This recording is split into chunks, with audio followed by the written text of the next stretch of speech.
You arrive at the ceremony, you check your flash and you feel prepared. And then the officiant looks at you and says, "No flash during the ceremony." The church is darker than you expected. The bride's already stepping out of the car. The guests are being seated. And suddenly your brain starts doing maths that it didn't revise for. Your ISO anxiety just spiked and your shutter finger suddenly just feels heavier. And every tutorial you've ever watched is trying to play over in your head all at once. Welcome to No Flash Wedding Ceremonies, where silence is mandatory and mistakes feel very loud. But today, I'm going to show you how professional wedding photographers shoot dark ceremonies calmly, legally, and confidently, without panic, without breaking the rules, and without missing the moments that actually matter. Alright, if hearing "no flash allowed" still gives you that tiny internal stomach drop, you're absolutely not alone. Even experienced photographers still get that 2-second recalculation moment. The difference is the pros don't stay in panic mode. They immediately switch into planning mode. So welcome back to episode 4 of my 10-part series, Wedding Photography Problems and How the Pros Fix Them. This whole series is about real wedding day situations. Not staged shoots, not perfect lighting, actual weddings, where lighting changes, rules appear at the last minute, and you still need to deliver. And just like the other episodes, there's a PDF cheat sheet linked below. This one though is specifically for ceremonies. It's designed to sit on your phone so you can quietly glance at it while the guests are being seated. Because I've been there, standing at the back of a church thinking, right, shutter first, ISO second, and breathe. Today, we're talking about how the pros shoot no flash ceremonies, especially in dark churches, and why this is more about positioning, confidence, and anticipation than it is about expensive gear. No flash wedding ceremonies feel difficult because they combine 3 pressure points that most photographers just naturally dislike: low light, movement, and silence. And believe me, in a wedding ceremony, these things all happen at once. Picture the scene. You're in a 200-year-old dark church that's got dark wooden walls, high ceilings, and only 2 stained glass windows halfway down the aisle. The bride starts walking, your shutter speed drops, and your brain starts negotiating with physics. You can't add any light, and you can't ask anyone to repeat anything, and every click suddenly sounds a lot louder than it actually is. Beginners think the problem is lighting, but the real issue here is expectation. Pros walk into ceremony rooms expecting no flash. They're not surprised, they're prepared. It's like weather on a wedding day. You hope it won't rain, but you bring an umbrella anyway. So here's the biggest difference between beginners and pros. Beginners change settings, whereas the pros, they change positions. So you're at the back of the church because you don't want to be in the way, but the couple's faces are in shadow. A pro notices that moving 5 feet left puts soft window light perfectly across the bride's face during the vows.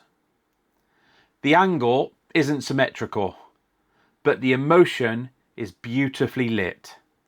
Couples don't frame symmetry, they frame expressions. Here's another scenario for you during the ring exchange.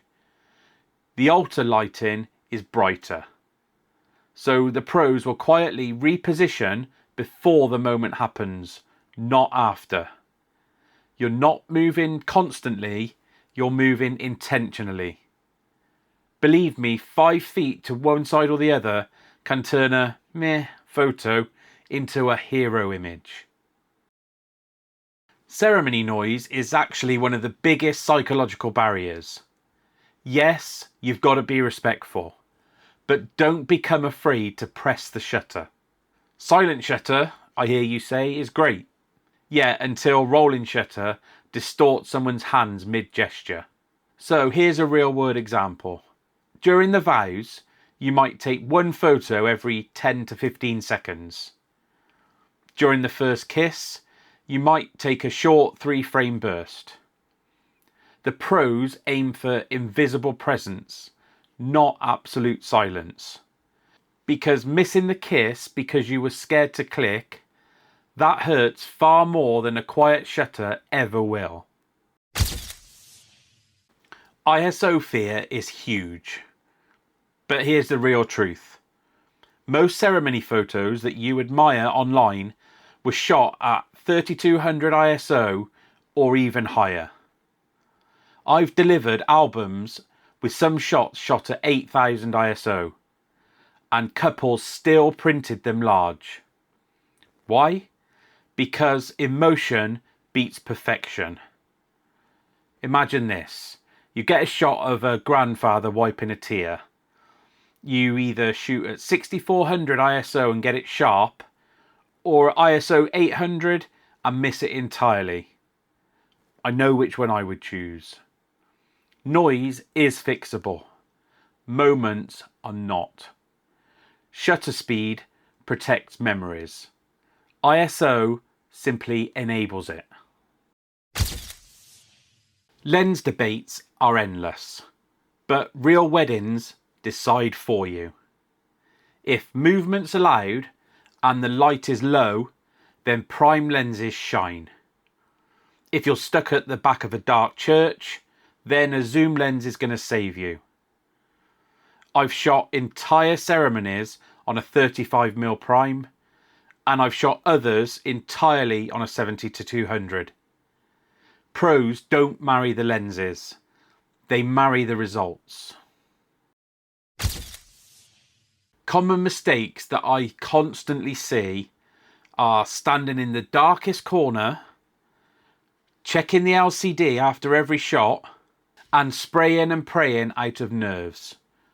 I once overshot the wedding vows early in my career, and I ended up culling nearly 300 identical frames. Experience teaches restraint. The pros aren't calmer because they care less.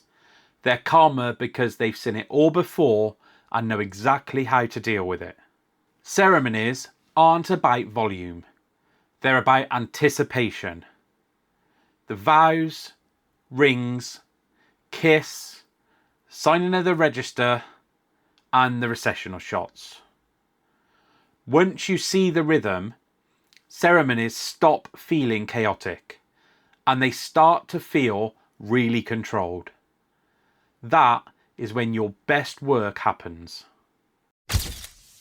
So that's episode 4 of Wedding Photography Problems and how the pros fix them. If you want a calm reminder before your next ceremony, grab the PDF cheat sheet linked below. It's built to live on your phone for those quiet, right, breathe, settings moments. And before you go, I also have a completely free weekly newsletter. The sign up link's in the description. Each week I send things like quick tips, lighting setups that you can screenshot, real wedding thoughts, and the occasional freebie. No spam, just useful stuff that you can actually read with your morning coffee. And when you sign up, you get an instant welcome gift straight away. So the next episode is going to be mixed lighting nightmares. So I hope you're looking forward to that one. If this video's helped you, then drop it a like. And leave me a comment below with your biggest ceremony fear. And of course, don't forget to subscribe.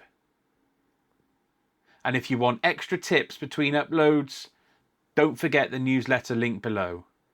And I'll see you all next Thursday.